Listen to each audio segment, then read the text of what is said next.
Approchez-vous déjà, Inch'Allah.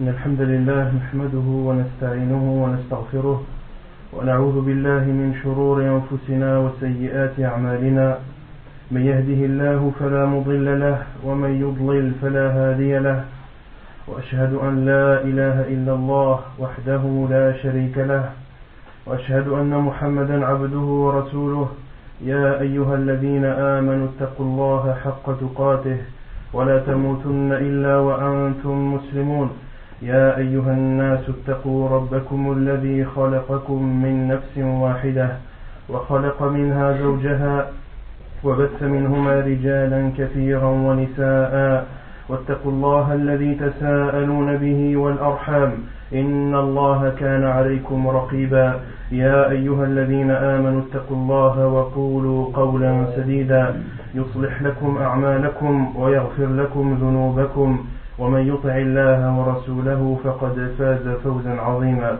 أما بعد فإن أصدق الحديث كتاب الله تعالى وخير الهدي هدي محمد صلى الله عليه وسلم وشر الأمور محدثاتها وكل محدثة بدعة وكل بدعة ضلالة وكل ضلالة في النار وبعد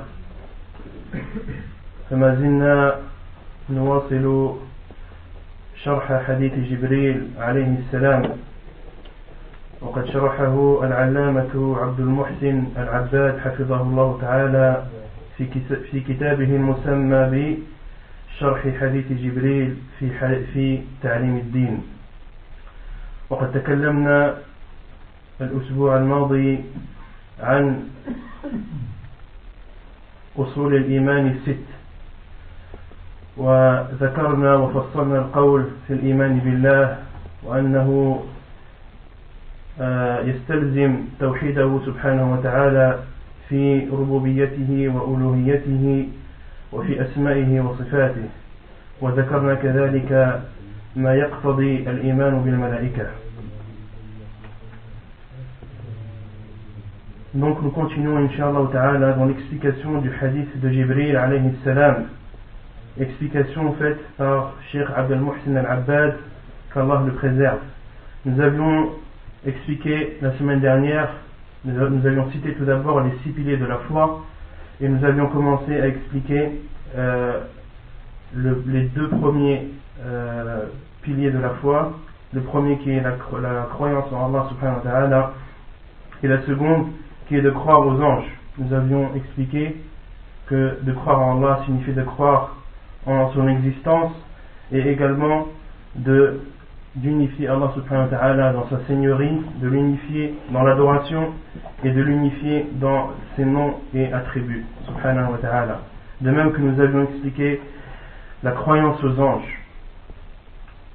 يقول الشيخ حفظه الله تعالى والفائدة الثالثة الإيمان بالكتب أي التصديق والإقرار بكل كتاب أنزله الله على رسول من رسله واعتقاد أنه حق وأنها منزلة غير مخلوقة وأنها مشتملة على ما فيه سعادة ما أنزلت إليهم وأن من أخذ بها سلم وظفر ومن أعرض عنها خاب وخسر ومن هذه الكتب ما سمي في القرآن ومنها ما لم يسم والذي سمي منها في القرآن التوراة والإنجيل والزبور وصحف إبراهيم وموسى وقد جاء ذكر صحف إبراهيم وموسى في موضعين من القرآن في سورتي النجم والأعلى في سورة النجم في قوله سبحانه وتعالى أم لم ينبأ بما في صحف موسى وإبراهيم الذي وفى وزبور داود جاء في القرآن في موضعين في النساء والإسراء قال الله عز وجل فيهما وآتينا داود زبورا وأما التوراة والإنجيل فقد جاء ذكرهما في كثير من سور القرآن وأكثرهما ذكرا التوراة فلم يذكر في القرآن رسول مثل ما ذكر موسى ولم يذكر فيه كتاب مثل ما ذكر كتاب موسى ويأتي ذكره بلفظ التوراة والكتاب والفرقان والضياء والذكر كما في قوله سبحانه وتعالى ولقد آتينا موسى وهارون الفرقان وضياء وذكرا للمتقين. Donc le troisième pilier de la foi qui est de croire au livre d'Allah subhanahu wa ta'ala. Croire au livre, c'est-à-dire attester, rendre véridique tous les livres qu'Allah subhanahu wa ta'ala a révélés à ses envoyés, et de croire que c'est la vérité et qu'elle a été révélée et descendue, et que ces livres ont été révélés et descendus, et que ces livres ne sont pas des créatures, ne sont pas créés. On expliquera inch'Allah le sens de cette parole. De même, croire au livre, cela implique de croire que tout ce que contiennent ces livres, les livres d'Allah subhanahu wa ta'ala, ils ne contiennent que le bonheur de ceux sur qui ils sont descendus. Et celui qui prend en considération ces livres sera épargné et gagnant. Quant à celui qui s'en détourne, il aura alors échoué et perdu. Et parmi ces livres, certains ont été nommés dans le Coran, d'autres n'ont pas été nommés. Ceux qui ont été nommés dans le Coran sont At-Tawrah, la Torah, Wal-Injil, l'Évangile, Wal-Zabour, et les feuilles d'Ibrahim et de Moussa.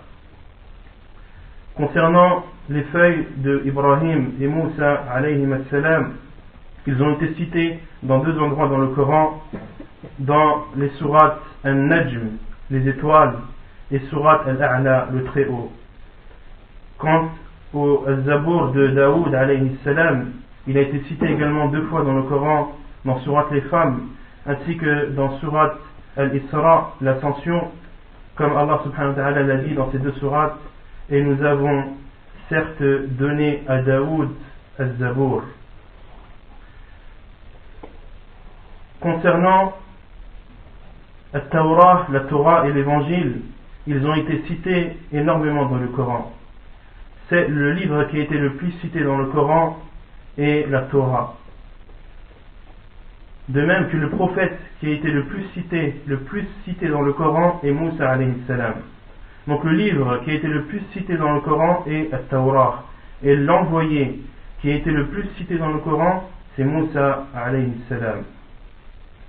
Et la Torah a été citée sous différents noms dans le Coran. Elle a été citée sous le nom de la Torah, At-Tawrah, le livre, Al-Furqan, le discernement, Ad-Diya, la lumière, Al-Zikr, le rappel. ومما يمتاز به القرآن على غيره من الكتب السابقة أنه يجب الإيمان به تفصيلا فتصدق أخباره وتمتثل أوامره وتجتنب نواهيه ويتعبد الله طبقا لما جاء فيه وفي سنة رسول الله صلى الله عليه وسلم وأنه المعجزة الخالدة التي تحدي أهل الفصاحة والبلاغة على أن يأتوا بسورة مثله فعجزوا ولن يستطيعوا كما قال الله عز وجل قل لئن اجتمعت الإنس والجن على أن يأتوا بمثل هذا القرآن لا يأتون بمثله ولو كان بعضهم لبعض ظهيرا. Et parmi les spécificités du Coran, qui est le livre d'Allah également, la spécificité du Coran par rapport aux autres livres révélés par Allah subhanahu wa ta'ala, c'est que nous devons croire au Coran dans tous ses détails. Nous devons croire à tous les détails présents dans le Coran. Nous devons rendre tous les faits qui ont été cités véridiques. De même que nous devons appliquer tous les ordres qui y sont contenus. De même que nous devons nous éloigner et s'abstenir de tous les interdits qui y sont présents. De même également que nous devons adorer Allah subhanahu wa ta'ala conformément aux prescriptions du Coran et en conformité avec la sunna du prophète sallallahu alayhi wa sallam. De même, il faut croire que le Coran est le miracle éternel qui défie tous les gens éloquents afin qu'ils apportent une sourate identique à celles qui sont présentes dans le Coran. Donc Allah subhanahu wa ta'ala a défié dans le Coran les gens éloquents, ceux qui ont une très bonne langue, ceux qui ont une très bonne élocution, qui s'expriment très bien, qui ont une très bonne connaissance de la langue arabe en l'occurrence. Allah subhanahu wa ta'ala les défie d'apporter ne serait-ce qu'une sourate qui serait similaire à celle du Coran. Mais ils n'ont pas réussi.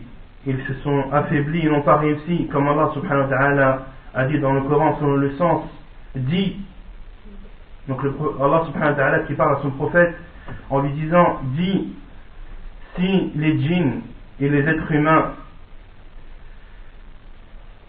se rassemblaient pour apporter une chose semblable à ce Coran, ils n'apporteront pas cette chose, même s'ils s'entraidaient mutuellement. Donc ils n'ont pas réussi et ils ne réussiront jamais. ويمتاز أيضا بتكلف الله سبحانه وتعالى بحفظه وسلامته من التحريف. قال الله عز وجل: إنا نحن نزلنا الذكر وإنا له لحافظون. ويمتاز بنزوله منجما مفرقا كما قال الله تعالى: وقال الذين كفروا لولا نزل عليه القرآن جملة واحدة كذلك لنثبت به فؤادك ورتلناه ترتيلا. Parmi les spécificités également du Coran et parmi les choses qui le distinguent des autres livres, c'est qu'Allah subhanahu wa ta'ala s'est engagé à le préserver de toute falsification. Comme Allah subhanahu wa ta'ala l'a dit dans le Coran selon le sens, nous avons certes descendu le rappel et nous le protégeons. De même que le Coran, la parole d'Allah subhanahu wa ta'ala, parmi ses spécificités, c'est qu'il est descendu en plusieurs fois, séparément. Comme Allah subhanahu wa ta'ala a dit selon le sens des versets, et ceux qui ne croient pas disent: pourquoi n'a-t-on pas fait descendre le Coran en une seule fois? Nous l'avons révélé ainsi pour raffermir ton cœur. Donc Allah subhanahu wa ta'ala parle à son prophète: nous l'avons révélé ainsi pour raffermir ton cœur.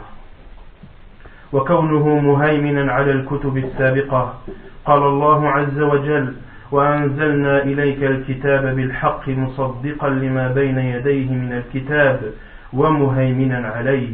فهذه الآية تدل على أن القرآن مهيمن على الكتب السابقة، وسنة رسول الله صلى الله عليه وسلم شارحة للكتب وموضحة له كما قال الله عز وجل: وأنزلنا إليك الذكر لتبين للناس ما نزل إليهم ولعلهم يتفكرون. De même que le Coran se distingue parmi les autres livres d'Allah subhanahu wa ta'ala du fait qu'il soit prédominant, qu'il prévaut sur les autres livres. Comme Allah subhanahu wa ta'ala l'a dit dans le Coran selon le sens: et sur toi, Muhammad, nous avons fait descendre le livre avec la vérité pour confirmer le livre qui était avant lui et pour prévaloir sur lui. Donc ce verset prouve que le Coran prédomine et prévaut sur les livres qui l'ont précédé. Et la sunna du prophète sallallahu alayhi wa sallam est l'explication des livres. Et c'est elle qui montre et qui explique les sens du livre. Comme Allah subhanahu wa ta'ala l'a dit dans le Coran selon le sens: et nous avons descendu sur toi le rappel, afin que tu montres aux gens ce qui a été descendu sur eux, afin qu'ils réfléchissent. ولا بد من العمل بما جاء في الكتاب والسنة، ومن كفر بالسنة فقد كفر بالقرآن. والله عز وجل فرض الصلوات الخمس والزكاة والصيام والحج، وبيانها وبيان غيرها حصل بالسنة. فالله قد أمر بإقام الصلاة وبينت السنة أوقات تلك الصلوات وعدد ركعاتها، وبينت كيفياتها وقال صلى الله عليه وسلم كما في صحيح البخاري صلوا كما رأيتموني أصلي. أمر الله في القرآن بإيتاء الزكاة وبينت السنة شروط وجوبها وأنصبائها ومقاديرها وأمر بالصيام وبينت السنة أحكامه ومفطراته وأمر بالحج وبين الرسول صلى الله عليه وسلم كيفياته وقال لتأخذوا عني مناسككم فإني لا أدري لعلي لا أحج بعد حجتي هذه رواه مسلم في صحيحه. Et il est obligatoire d'appliquer ce qu'il y a dans le Coran et dans la Sunna. Celui qui ne croit pas en la Sunna n'a pas cru au Coran. Celui qui ne croit pas à la Sunna du prophète sallallahu alayhi wa sallam ne croit pas au Coran. Et Allah subhanahu wa ta'ala a ordonné et a prescrit les 5 prières, de même que la zakat, le jeûne et le hajj. Allah subhanahu wa ta'ala les a prescrits et les détails de ces adorations et l'explication de ces adorations a été faite par la sunna du prophète sallallahu alayhi wa sallam, ou à travers la sunna du prophète sallallahu alayhi wa sallam. Allah azza wa jal a ordonné d'accomplir la prière et la sunna est venue nous montrer les heures de ces prières, de même que le nombre de ces raka'at, de même que la sunna nous a montré la façon dans laquelle nous devons accomplir cette prière. Et le prophète sallallahu alayhi wa sallam a dit, comme cela a été rapporté dans Sahih al-Bukhari, où le prophète sallallahu alayhi wa sallam a dit: priez comme vous m'avez vu prier.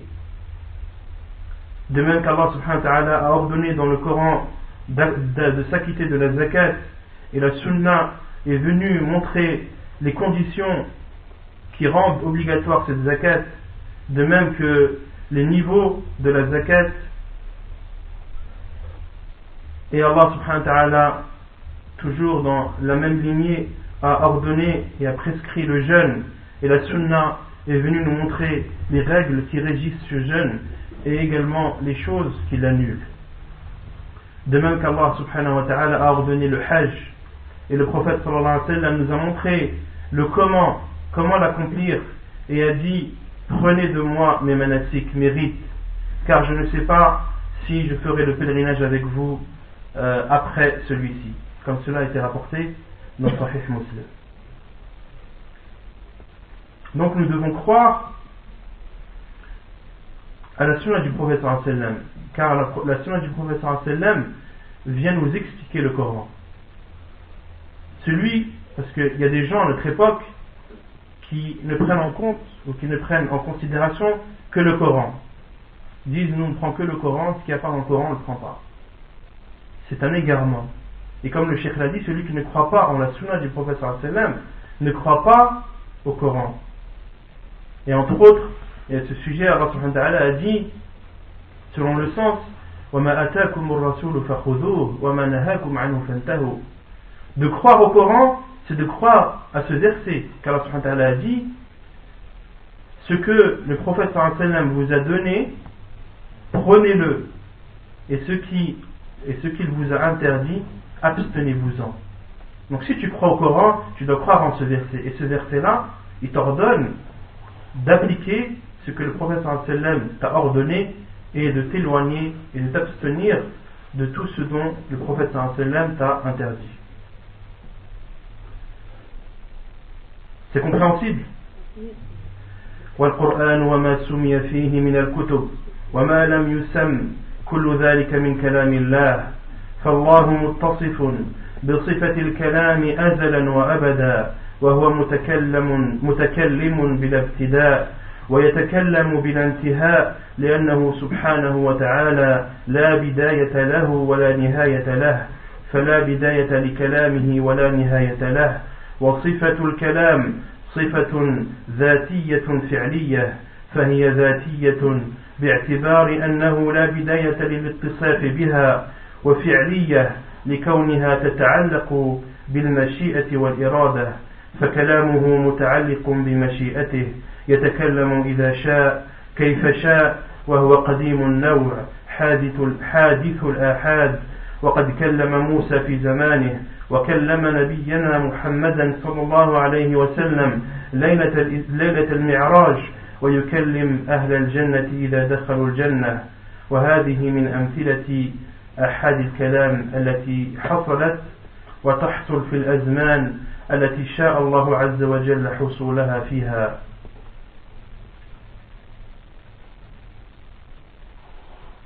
Et le Coran, ainsi que tous les livres qui ont été cités ou les livres qui n'ont pas été cités dans le Coran, ils font tous partie ou ce sont tous la parole d'Allah subhanahu wa ta'ala. Donc tous les livres qui ont été révélés sont la parole d'Allah subhanahu wa ta'ala. Le Coran est la parole d'Allah, l'évangile est la parole d'Allah, la Torah est la parole d'Allah, le Zabour est la parole d'Allah. Tous les livres révélés par Allah subhanahu wa ta'ala sont sa parole. Car Allah subhanahu wa ta'ala a l'attribut de la parole.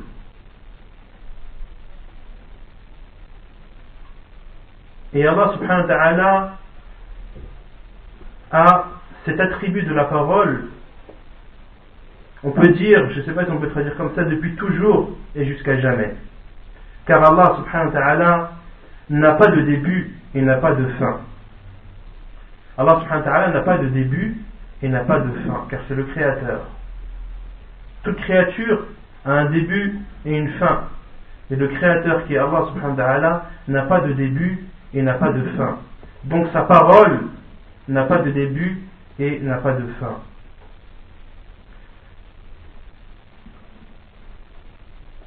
Et la parole, le cheikh l'explique en disant que c'est un attribut propre à Allah d'une part, et c'est un attribut propre aux actes d'Allah subhanahu wa ta'ala d'autre part.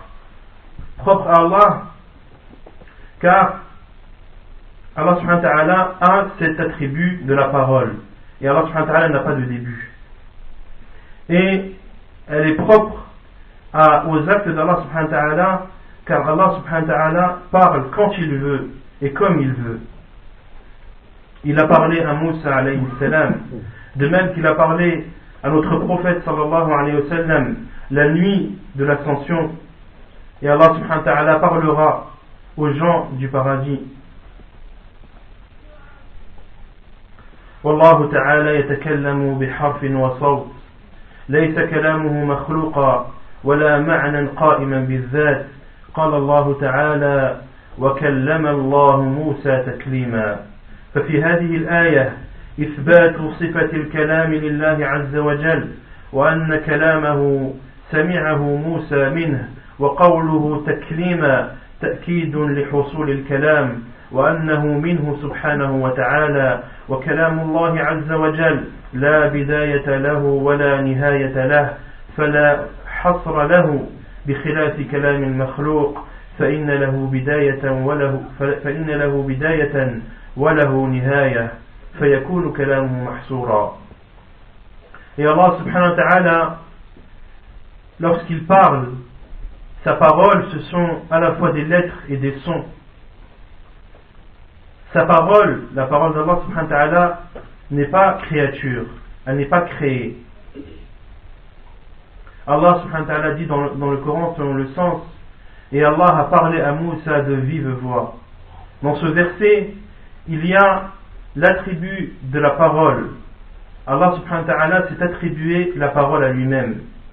Et sa parole, Moussa alayhi salam l'a entendue. Et de vive voix, lorsqu'Allah subhanahu wa ta'ala dit selon le sens de vive voix, ceci c'est pour appuyer le fait qu'il y a bien eu une parole de la part d'Allah subhanahu wa ta'ala et que cette parole a bien été entendue par Moussa alayhi salam. Et la parole d'Allah, comme je vous l'ai dit précédemment, elle n'a ni début ni fin et elle n'est pas restreinte, elle n'a pas de limite, contrairement à la parole des créatures. La parole des créatures, par contre, elle a un début et une fin. Et surtout, et aussi, elle est limitée. Donc la preuve que la parole d'Allah subhanahu wa ta'ala n'est pas une créature, c'est que la parole des créatures a un début, a une fin et est limitée. Quand tu parles, tu as commencé à parler, il y a bien un jour, J, où tu as commencé à parler. Et il y aura un jour où tu t'arrêteras de parler. Et ta parole, elle est limitée, tu ne peux pas parler indéfiniment. Contrairement à Allah subhanahu wa ta'ala, sa parole n'a ni début, n'a ni fin et n'a ni limite.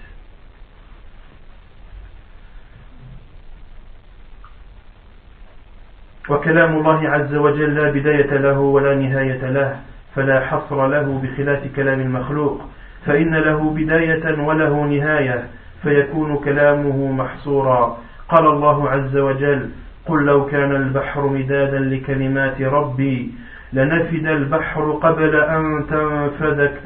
أن تنفد كلمات ربي ولو جئنا بمثله مددا وقال ولو أنما في الأرض من شجرة أقلام والبحر يمده من بعده 7 أبحر ما نفدت كلمات الله إن الله عزيز حكيم ففي هاتين الآيتين إثبات صفة الكلام لله عز وجل وأن كلامه غير محصور لأن البحور الزاخرة ولو ضوعفت أضعافا مضاعفة وكانت مدادا يكتب به كلام الله وكان كل ما في الأرض من شجر أقلاما يكتب بها فلا بد أن تنفد البحور والأقلام لأنها مخلوقة محصورة ولا ينفد كلام الله الذي هو غير مخلوق ولا محصور والقرآن من كلام الله والتوراة والإنجيل من كلام الله وكل كتاب أنزله الله فهو من كلامه وكلامه غير مخلوق فلا يحصل له الفناء الذي يحصل للمخلوقات وهو صفة الخالق الذي لا نهاية له فلا ينفد كلامه والمخلوقون يبيدون فينفد كلامهم. Donc, pour montrer le fait que la parole d'Allah subhanahu wa ta'ala n'a pas de début, n'a pas de fin et ne connaît pas de limite, Allah subhanahu wa ta'ala dit selon le sens des versets, en parlant à son prophète sallallahu alayhi wa sallam, dit: si la mer était une encre pour écrire les paroles de mon Seigneur, certes la mer s'épuiserait afin que ne soient épuisées les paroles de mon Seigneur. Et Allah subhanahu wa ta'ala dit aussi, selon le sens des versets, même s'il y avait sur terre autant de qalam, de plumes, que d'océans, et que l'océan serait de l'encre, où confluèrent 7 autres océans, les paroles d'Allah subhanahu wa ta'ala ne s'épuiseraient pas. Allah est omniscient et infiniment sage. Dans ces 2 versets, il y a l'attribut d'Allah subhanahu wa ta'ala, l'attribut de la parole, et que sa parole est sans limite. Car même si les plus grands océans étaient multipliés par beaucoup de multiples, et que tous ces océans étaient de l'encre avec laquelle on écrit la parole d'Allah subhanahu wa ta'ala, et que tout ce qu'il y a sur terre comme arbre était pris comme plume avec laquelle on écrit les paroles d'Allah, eh bien sans aucun doute ces océans et ces plumes s'épuiseraient, car ce sont des créatures qui sont restreintes. Quant à la parole d'Allah subhanahu wa ta'ala, elle ne s'épuise jamais, car elle n'est pas créature et elle n'a pas de limite. Le Coran et la parole d'Allah, la Torah et l'Évangile sont les paroles d'Allah, et tout livre qu'Allah subhanahu wa ta'ala a révélé est sa parole, et sa parole n'est pas créature, n'a pas été créée, donc ne connaîtra pas de fin, contrairement à ces créatures. Et Allah subhanahu wa ta'ala, parmi ses caractéristiques, de créateur, c'est qu'il n'a pas de début, il n'a pas de fin, et donc sa parole ne connaîtra également ni début ni fin. Quant aux créatures, elles disparaîtront et leur parole s'épuisera. والفائدة الرابعة الإيمان بالرسل التصديق والإقرار بأن الله اصطفى من البشر رسلا وأنبياء يهدون الناس إلى الحق ويخرجونه من الظلمات إلى النور قال الله عز وجل الله يصطفي من الملائكة رسلا ومن الناس. Ce que j'ai expliqué avant, c'est compris ou pas? Sur le fait que de démontrer que la parole d'Allah subhanahu wa ta'ala n'a pas de limite. Vous avez compris l'exemple qui a été cité dans le Coran? Si toutes les mers étaient considérées comme de l'encre et tous les arbres comme une plume, comme des plumes, les encres avec lesquelles on écrit elles seraient insuffisants et s'épuiseraient avant la parole d'Allah subhanahu wa ta'ala, car la parole d'Allah subhanahu wa ta'ala ne s'épuise pas. Donc c'est compris? Donc la quatrième chose à retenir de la partie du hadith que nous avons citée la dernière fois, qui est de croire en Allah, en ses anges, en ses livres, en ses envoyés. Donc le cheikh explique là le quatrième pilier de la foi, qui est la croyance aux messagers. La croyance aux messagers, c'est d'attester et de croire, de rendre véridique qu'Allah subhanahu wa ta'ala a choisi parmi les gens des envoyés et des messagers qui guident les gens vers la vérité et qui sortent les gens des ténèbres vers la lumière. Allah subhanahu wa ta'ala dit selon le sens des versets, Allah choisit parmi les anges des envoyés et également parmi les gens. وَالْجِنُّ لَيْسَ فِيهِمْ رُسُلٌ بَلْ فِيهِمُ النُّذُرُ كما قال الله عز وجل وإذ صرفنا إليك نفر من الجن يستمعون القرآن فلما حضروه قالوا أنصتوا فلما قضي ولوا إلى قومهم منذرين قالوا يا قومنا إنا سمعنا كتابا أنزل من بعد موسى مصدقا لما بين يديه يهدي إلى الحق وإلى طريق مستقيم يا قومنا أجيبوا داعي الله وآمنوا به يغفر لكم من ذنوبكم ويجيركم من عذاب أليم ومن لا يجب داعي الله فليس بمعجز في الأرض وليس له من دونه أولياء أولئك في ضلال مبين فلم يذكروا رسلا منهم ولا كتبا أنزلت عليهم وإنما ذكروا الكتابين المنزلين على موسى ومحمد عليهما الصلاة والسلام ولم يأتي ذكر الإنجيل مع أنه منزل من بعد موسى وذلك أن كثير من الأحكام التي في الإنجيل قد جاءت في التوراة قال ابن كثير في تفسير هذه الآيات ولم يذكروا عيسى لأن عيسى عليه السلام أنزل عليه الإنجيل فيه مواعظ وترقيقات وقليل من التحليل والتحريم وهو في الحقيقة كالمتمم لشريعة التوراة فالعمدة هو التوراة فلهذا قالوا أنزل من بعد موسى. Les djinns, parmi les djinns il n'y a pas d'envoyés. Les djinns ne comportent pas d'envoyés ni de messagers, mais ils contiennent ou ils comportent des avertisseurs, an-nudhur, comme Allah subhanahu wa ta'ala a dit dans le Coran selon le sens. Rappelle-toi lorsque nous dirigeons vers toi une troupe de djinns. Donc Allah subhanahu wa ta'ala parle à son prophète sallallahu alayhi wa sallam. Rappelle-toi, c'est-à-dire rappelle-toi ô Muhammad, lorsque nous dirigeons vers toi une troupe de djinns pour qu'ils écoutent le Coran. Quand ils assistèrent à sa lecture, ils dirent écoutez attentivement. Puis quand ce fut terminé, ils retournèrent à leur peuple en avertisseurs. Ils dirent ô notre peuple, nous venons d'entendre un livre qui a été descendu après Moussa, confirmant ce qui l'a précédé. Il guide vers la vérité et vers un chemin droit. Ô notre peuple, répondez au prédicateur d'Allah et croyez en lui, il vous pardonnera une partie de vos péchés, il vous pardonnera, c'est-à-dire Allah subhanahu wa ta'ala, il vous pardonnera une partie de vos péchés et vous protégera contre un châtiment douloureux. Et celui qui ne répond pas au prédicateur d'Allah ne saura échapper au pouvoir d'Allah sur terre et il n'aura pas de protecteur en dehors de lui. Ceux-là sont dans un égarement évident. Donc Allah subhanahu wa ta'ala a dit dans ce verset, ils retournèrent, c'est-à-dire les djinns retournèrent à leur peuple en avertisseurs.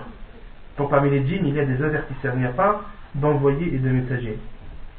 Les djinns n'ont pas cité le terme envoyé ou messager, de même qu'ils n'ont pas précisé qu'un livre leur était révélé.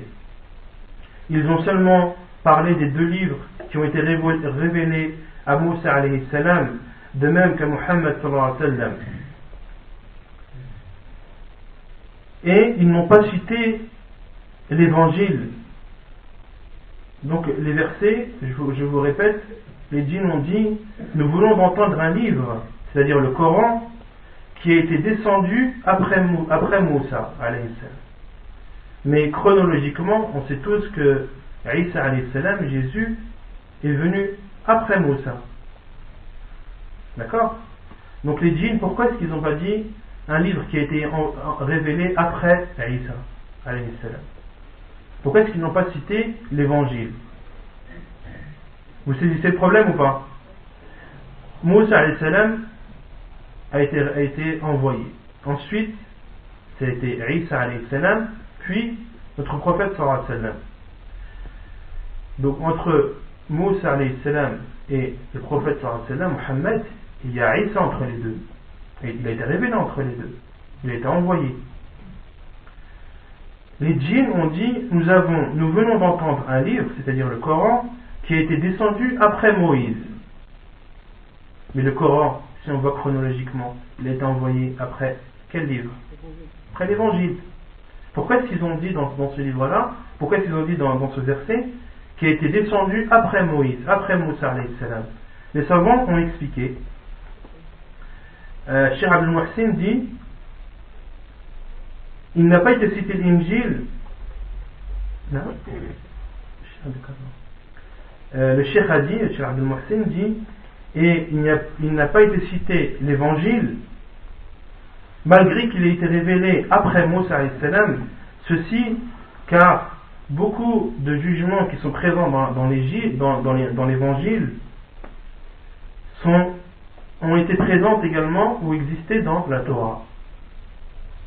La plupart des jugements et des règles qui ont été citées dans l'évangile ont été citées auparavant dans la Torah.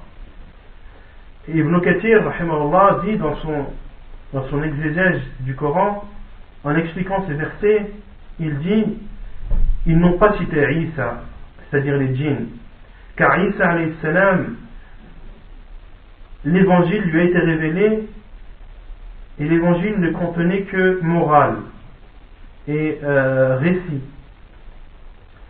et contenait très peu de choses licites et illicites. Et l'évangile est en vérité une complémentation, un complément de la Torah. La base est donc la Torah. C'est pour cela que les djinns ont dit qu'il a été révélé un livre qui a été descendu après Moussa. Donc, Al-Hafid ibn Kathir explique que dans l'évangile, il n'y avait pas beaucoup de jugements. Telle chose est autorisée, telle chose ne l'est pas. Il y avait plus des morales. Et tous les jugements étaient présents dans la Torah. Donc, Al-Hafid ibn Kathir dit que l'évangile est en fait un complément de la Torah. Et que la base est la Torah. C'est pour cela que les djinns ont dit un livre qui a été descendu après Moïse. Vous avez compris? والرسل هم المكلفون بإبلاغ شرائع أنزلت إليهم كما قال الله عز وجل لقد أرسلنا رسلنا بالبينات وأنزلنا معهم الكتاب والميزان والكتاب اسم جنس يراد به الكتب والأنبياء هم الذين أوحي إليهم بأن يبلغوا شريعة سابقة كما قال الله عز وجل إنا أنزلنا التوراة فيها هدى ونور يحكم بها النبيون الذين أسلموا للذين هادوا والربانيون والأحبار بما استحفظوا من كتاب الله الآية وقد قام الرسل والأنبياء بتبليغ ما أمروا بتبليغه على التمام والكمال كما قال الله عز وجل فهل على الرسل إلا البلاغ المبين. Les messagers sont ceux qui sont chargés de transmettre une sharia, comment on pourrait traduire sharia, une législation qui leur a été révélée. Comme Allah subhanahu wa ta'ala a dit dans le Coran selon le sens, et nous avons envoyé les messagers avec les preuves, de même que nous avons envoyé avec eux le livre et la balance. Et le livre dans ce verset, c'est le genre qui a été cité. C'est-à-dire qu'il englobe tous les livres. Il englobe les livres qui ont été envoyés à chaque messager. Et les envoyés ou les prophètes sont ceux à qui sont confiés, à qui on a confié de transmettre une législation précédente, une législation antérieure. Comme Allah subhanahu wa ta'ala a dit dans le Coran, selon le sens, nous avons fait descendre la Torah dans laquelle il y a un guide et une lumière. C'est sur sa base que les prophètes se sont soumis à Allah, ainsi que les rabbins et les docteurs jugent les affaires des juifs. Donc les messagers sont ceux qui ont été chargés de transmettre une législation qui leur a été révélée, et un prophète, et les prophètes sont ceux qui sont chargés de transmettre une législation précédente qui ne leur a pas été révélée.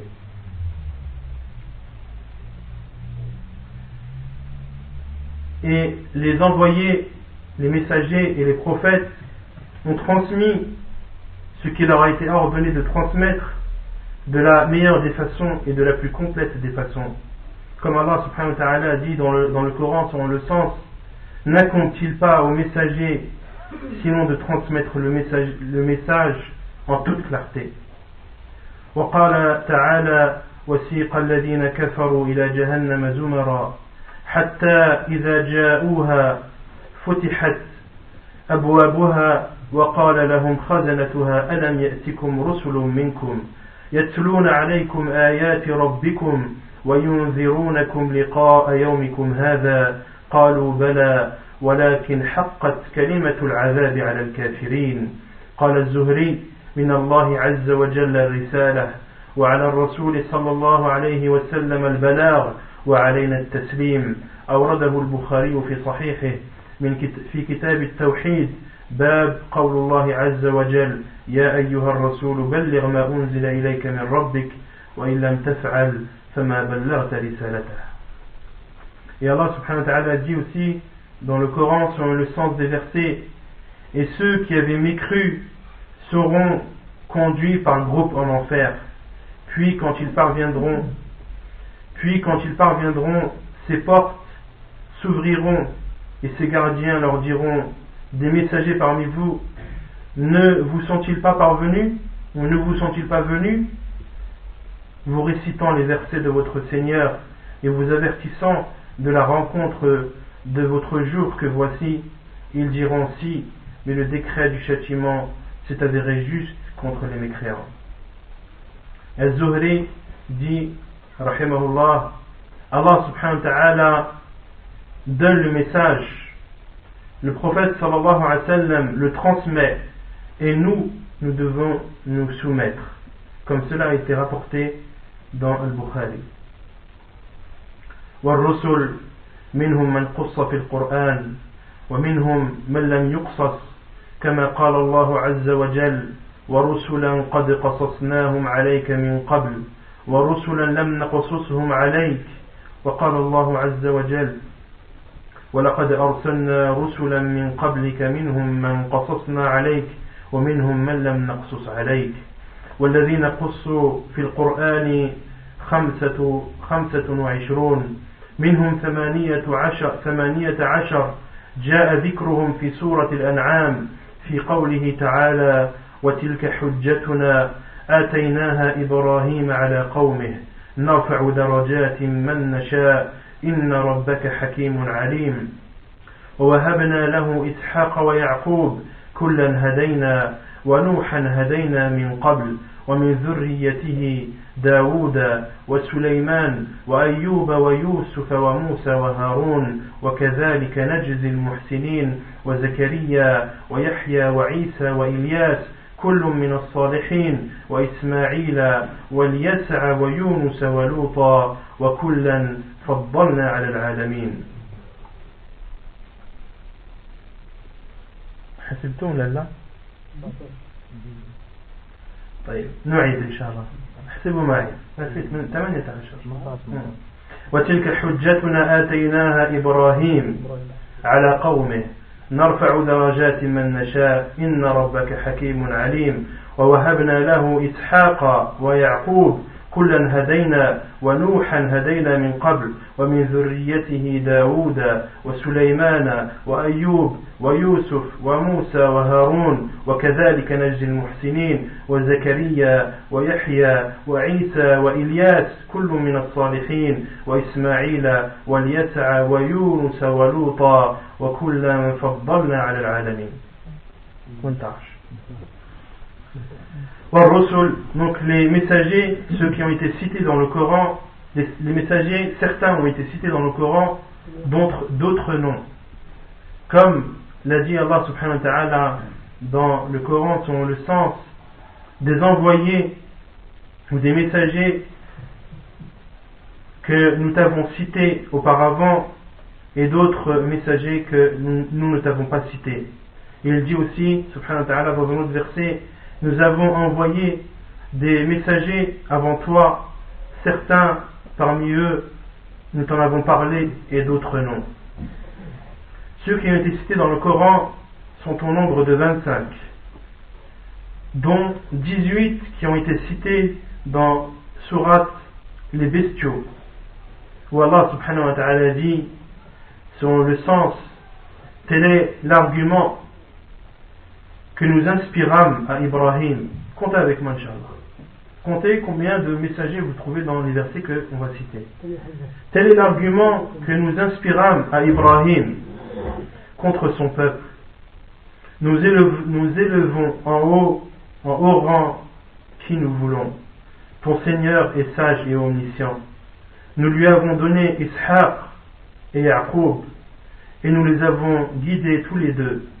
Et parmi sa descendance, Daoud, Suleyman, Ayyub, Yusuf, Moussa et Haroun. C'est ainsi que nous récompensons les bienfaisants. De même, Zakaria, Yahya, Isa et Ilyas, tous étant du nombre des gens véridiques ou des gens vertueux. De même, Ismaïl, Al-Yasa, Yunus et l'autre.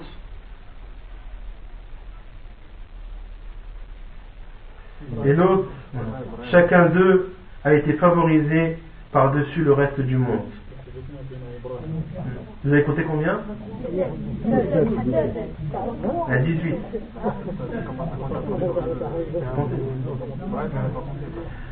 Tel est l'argument que nous inspirâmes à Ibrahim.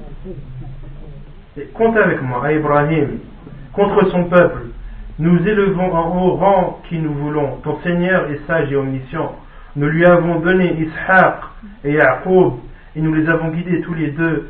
Et parmi sa descendance, Daoud, Suleyman, Ayyub, Yusuf, Moussa et Haroun. C'est ainsi que nous récompensons les bienfaisants.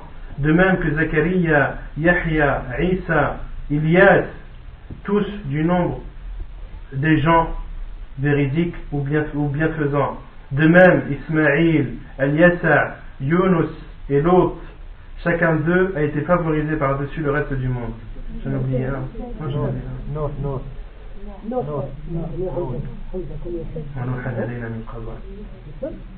Moi j'ai oublié de citer Nuh et Noé.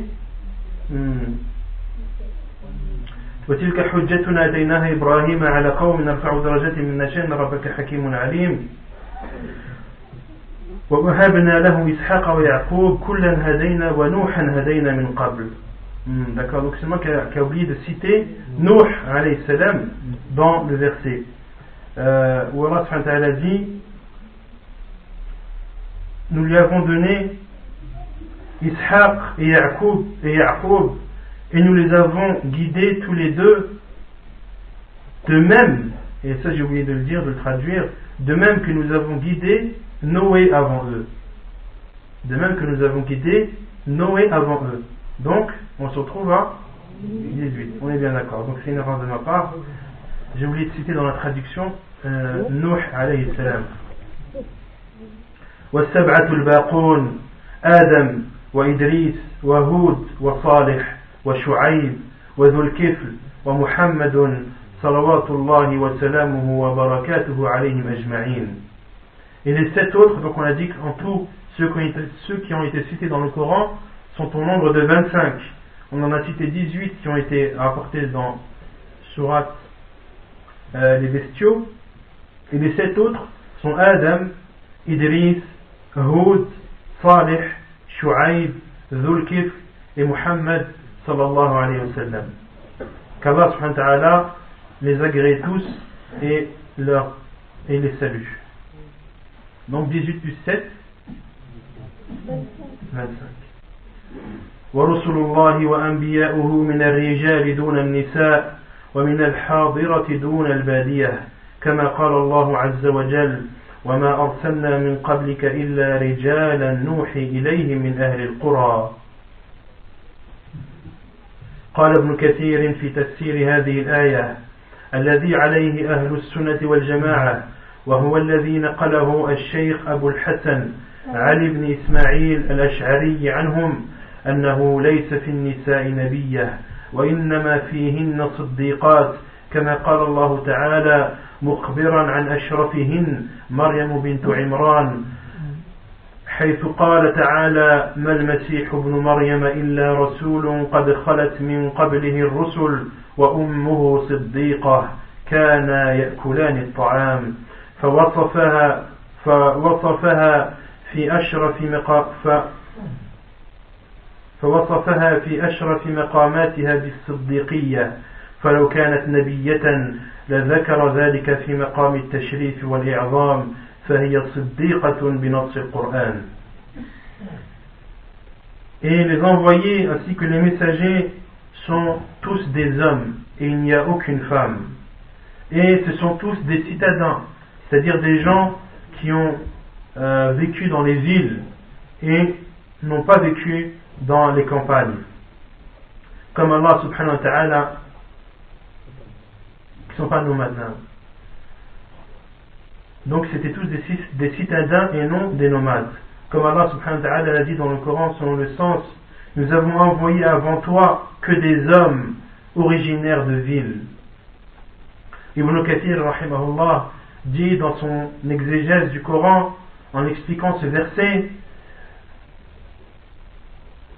la chose sur laquelle sont d'accord les gens de la Sunna, et comme cela a été rapporté par le Cheikh Abul Hassan al-Ash'ari, selon eux, a été rapporté de Ahl-Sunnah, des gens de la Sunna, selon Abul Hassan al-Ash'ari, qu'il n'y a pas de femmes prophétesses, mais que parmi les femmes, il y a des véridiques, comme Allah subhanahu wa ta'ala nous en a informé concernant Maryam bint Imran, la fille de Imran, où Allah subhanahu wa ta'ala dit selon le sens des versets, le Messie, fils de Marie, de Maryam, n'était qu'un messager.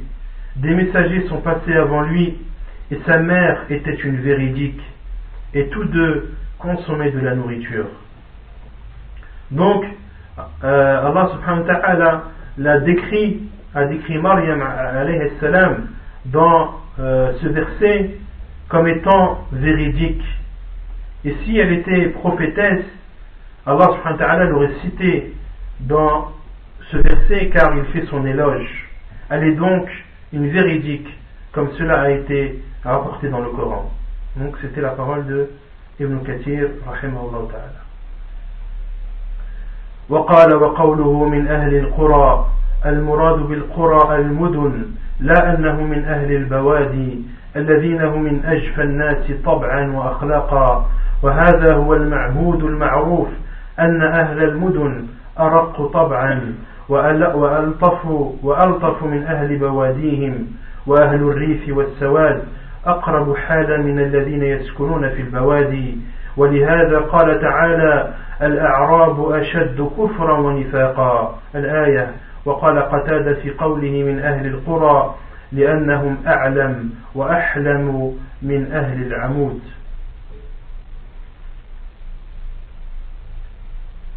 Ibn Kathir rahimahullah dit, et concernant la parole d'Allah subhanahu wa ta'ala originaire de ville, donc le verset, nous n'avons envoyé avant toi que des hommes originaires de ville. Originaire de ville, c'est-à-dire Al-Qura en arabe signifie ville ou cité. Et donc les envoyés, les messagers qui ont été envoyés ne faisaient pas partie, n'étaient pas des nomades. C'était des personnes qui habitaient dans une ville. Contrairement aux nomades qui en général sont des gens qui ont un caractère et une nature dure et sévère. Ils ont à la fois une nature sévère et un comportement dur.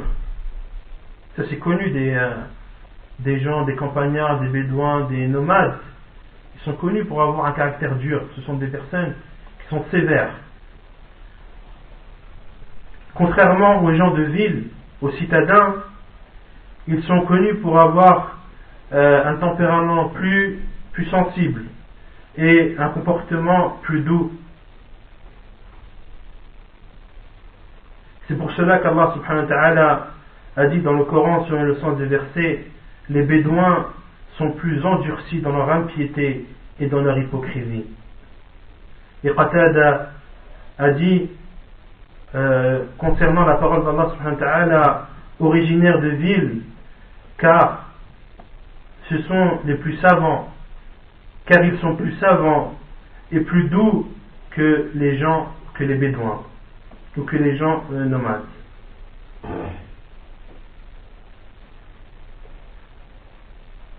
وهذا الذي جاء في هذه الآية من أن الرسل من أهل القرى لا ينافيه قول الله تعالى وجاء بكم من البدو لأنه محمول على أن يعقوب عليه السلام نبئ في المدن وخرج بعد ذلك إلى البادية أو أنه نزل في مكان يقال له بدا أو أن البدو الذي جاء منه يعقوب مستند للحاضرة فأعطي حكمه. ذكر هذه الوجوه شيخنا محمد الأمين الشنقيطي رحمه الله في كتابه دفع إيهام الاضطراب عن آيات الكتاب عند هذه الآية من سورة يوسف. Donc là le cheikh fait une remarque en expliquant la règle que les envoyés et les messagers sont des hommes, tous des hommes, et que ce sont tous des citadins, des gens de ville. Puis Cheikh cite une remarque en disant que il y a un verset dans Surat Yusuf, lorsque Yusuf alayhi salam a retrouvé ses frères et son père,